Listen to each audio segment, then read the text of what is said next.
21వ అధ్యాయం.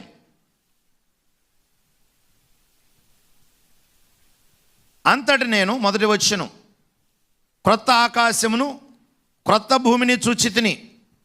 మొదటి ఆకాశమును మొదటి భూమియు గతించిపోయిను, సముద్రమును ఇకనూ లేదు.